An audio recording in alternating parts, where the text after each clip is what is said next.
ఇంత ఒక బాబు చనిపోయినాడు ఇక్కడ గడి ఎవరు లేరు మీరు అసలు కన్వర్ట్ చేయట్లేదు మీరు ఏం ఇస్తున్నారు కాదు మీకు రెస్పాన్సిబిలిటీ ఏంటండి నాకు అర్థమవుతలేదు మీ పిల్లలు లేరా ఉన్నారా పిల్లలు ఇదా మీరు పాటించే బాధ్యత ఇంత మంచి చెప్తాను అప్పటి నుంచి అసలు ఎంత 15 నిమిషాల నుంచి ఆ అమ్మాయి నేను ఇన్ఛార్జ్ అంటది నాకు ఏం తెలుసు సార్ అంటది ఈయన వస్తాడు నాకు తెలుసు సార్ పైన ఉన్నా అంటాడు ఇంత ఇంత అజాగ్రత్తనా మీరు ఇంత అరాచకమా ఏం జరిగింది చెప్పండి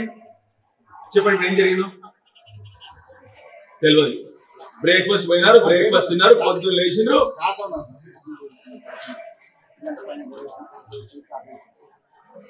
ఏమని చెప్పండి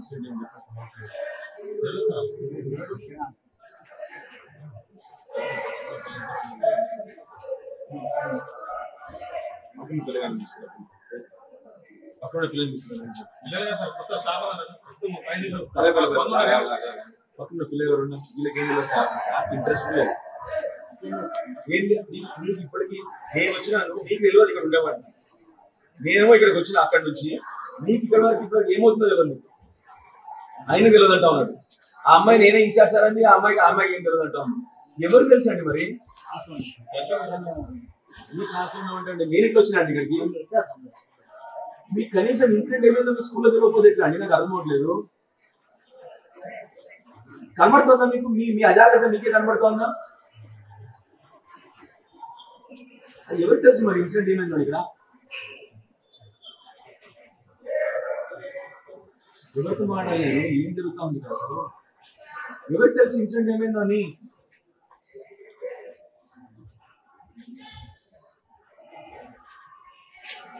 సారీ స్టేట్ పిల్లలకి బెస్ట్ వెకేషన్ ఇచ్చేసేయండి ఫస్ట్ సరేనా మీరు అందరు కూడా కనీసం కొన్ని రోజులు మీరు వీపీలో పోండి మీరు బెటర్ ఇంత అన్యాయమా కనీసం మీకు ఇన్సిడెంట్ ఏమైందో మీ స్కూల్లో ఒక పిల్లాడు చనిపోతే మీకు తెలియకపోతే ఎట్లా అండి మీరు పిల్లాడు చనిపోయినాడండి తెలుసా మీకు విషయం కనీసం and you don't even know what is happened ఇంత రెస్పాన్సిబిలిటీగా ఏమైందో అంటే ఎవరు తెలియదండి అందరూ కూడా మోహన్ చాట్ వేసినారు నేను ఊరికి వచ్చిన అక్కడి నుంచి ఇక్కడ వరకు ఇప్పటికీ 12 డాక్టర్తో మాట్లాడిన ఆల్రెడీ నేను ఏం జరుగుతుంది అని చెప్పేసి మీరు స్కూల్లో పనిచేస్తున్న యజమాని తెలియకపోతే ఎట్లా మీ పిల్లలకి ఇదే తీసుకుంటారా మీరు మీ పిల్లలు ఏం జరుగుతున్నారు మీకు తెలియకపోతే మీరు ఎందుకు వచ్చి లాభం ఏంటి అసలు ఇక్కడ మేము వచ్చినాం ఇక్కడికి నువ్వైతే హాయిగా నవ్వుకుండా చూస్తున్నావమ్మా బాగుంది నీ పని నా మాటలు నవ్వుకుండా తిరుగుతారా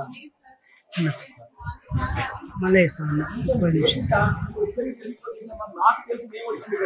ఇప్పటికి 10 మంది డాక్టర్తో నేను మాట్లాడాను ఇప్పటికి ఇక్కడ ఏమైనా తెలియదు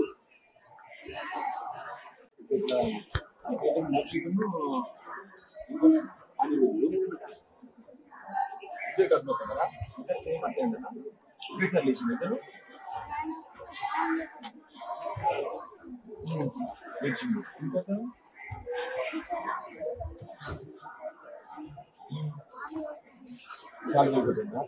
వాకింగ్ చేసుకున్నారు వాళ్ళు వాకింగ్ చేసుకోవాలి కడుపుపోతున్నారు అంతేనా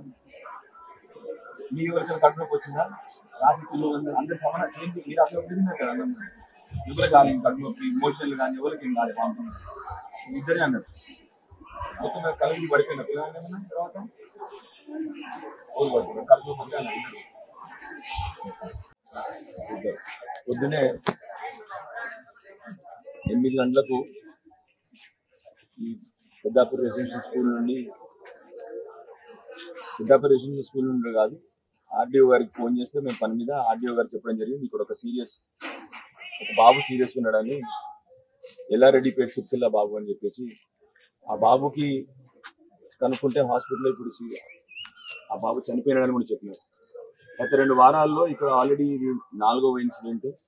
అంతకుముందు ఒక 2 వారాల క్రితం కూడా ఒక బాబు చనిపోవడం జరిగింది ఇద్దరు సీరియస్ ఉంటే అప్పుడు నిమ్స్లో అడ్మిట్ చేసి ఇద్దరికి కూడా ట్రీట్మెంట్ చేయడం జరిగింది మళ్ళీ 2 వారాల తర్వాత చూస్తే మళ్ళీ ఒక బాబు చనిపోయినప్పుడు ఇంకో బాబుని కూడా కడుపు నొప్పి అని చెప్పి నిజామాబాద్ తీసుకుపోవడం జరిగింది ఇప్పుడు ఆ బాబుని కూడా బాధాకరం ఏంటంటే ఇక్కడ ఉన్న యాజమాన్యానికి ఇక్కడ ఉన్న స్టాఫ్ ఎవరికి కూడా అవగాహన కూడా లేదు మేము అక్కడి నుండి వచ్చినాము కూడా ఇక్కడ స్టాఫ్ అసలు ఏం జరిగిందో అన్న అవగాహన కూడా లేదు అన్నిటికంటే బాధాకరమైన విషయం అది ఇవాళ చాలా ఇక్కడ ఉన్న యాజమాన్యానికి స్టాఫ్ ని మొన్న వచ్చి వాళ్ళకి అన్ని కూడా ఇక్కడ చూసిపోయినాము మాట్లాడడం జరిగింది. కానీ ఇవాళ బాధాకరం ఏంటంటే రెండో ఇన్సిడెంట్ అయినప్పుడు కూడా అందరూ అదే అజాగ్రత్త, కనీసం సమాచారం లేదు, వాళ్ళకి ఏం జరిగిందో పిల్లలు కూడా తెలియని సమాచారం కూడా తెలియని పరిస్థితులు ఇక్కడ యాజమాన్యం ఉంది, ఇక్కడ స్టాఫ్ ఉన్నారు. ఇక్కడ తప్పకుండా వీళ్ళందరి మీద కూడా వాళ్ళని రిక్వెస్ట్ చేస్తా ఉన్నాను, మీ పిల్లల్లాగా భావించి ఇక్కడ పిల్లల్ని మీ పిల్లల్లాగా భావించి చూసుకోవాలని రిక్వెస్ట్ చేస్తా ఉన్నాను. కనీసం ఇప్పుడన్నా నిద్ర లేవండి, మొద్దు నిద్ర లేచి కనీసం ఇప్పుడన్నా పిల్లల్ని సరే జాగ్రత్త చూసుకోవాలని చెప్పి మిమ్మల్ని కోరుతా ఉన్నాను. అట్లానే తప్పకుండా ఆ పిల్లలకు జరిగిన అన్యాయానికి ప్రభుత్వం రెస్పాండ్ అవ్వాలని చెప్పి రిక్వెస్ట్ చేస్తున్నాను.